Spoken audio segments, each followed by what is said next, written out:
বর্ষবরণের প্রস্তুতির খবরাখবর জানাতে যুক্ত হচ্ছেন আমাদের সহকর্মী নিয়াজ মোর্শেদ। নিয়াজ, নববর্ষের প্রস্তুতির সবশেষ কি খবরাখবর রয়েছে? এবং ইতিমধ্যে যদি আপনাকে একটু দেখাই যে আসলে নাচে গানে আবৃত্তিতে কিন্তু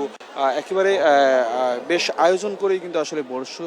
ওই পুরনো বছরকে বিদায় করা এবং সেই সাথে নতুন বছরকে স্বাগত জানানো, সেটি কিন্তু আসলে আপনি যদি দেখেন ক্যামেরার মাধ্যমে আয়োজন কিন্তু পুরোপুরি রয়েছে। এবং সেই সাথে যদি একটু বলি যে আপনার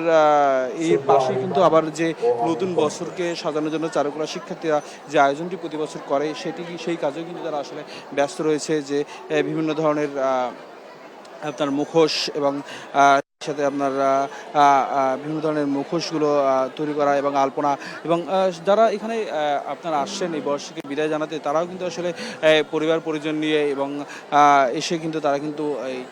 বর্ষকে বিদায় জানানোর জন্য আসলে আপনার এবং নতুন বছরকে স্বাগত জানানোর জন্য তারা কিন্তু আপনার এখানে এসে আলপনা আঁকিয়ে নিচ্ছে এবং সেই সাথে এই যে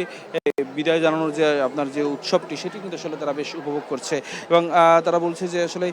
তারা এই সংস্কৃতি চায়, এটা বাঙালি সংস্কৃতি এবং এটি যেন কখনো হারিয়ে না যায়, নতুন প্রজন্ম যেন এই আনন্দটা আসলে অনুভব করে, এটাই আসলে তাদের চাওয়া। এবং এখানে যারা আয়োজক রয়েছেন তারাও আসলে ঠিক একই চাওয়া যে বারবার যেন বৈশাখ আসে এবং সেই সাথে আপনার সময় আসলে আপনার সময় যেন সবসময় এটাই 8টি বছর কিন্তু শেষ হয়, তবে সঙ্গে নিয়ে যায় কিন্তু তাদের অসংখ্য স্মৃতি। এমনটি আসলে আমাদেরকে এখানে যারা আসছেন এই বর্ষ বিদায়ের অনুষ্ঠানে তারা কিন্তু আমাদেরকে জানিয়েছেন। এবং সেই সাথে যদি একটু বলি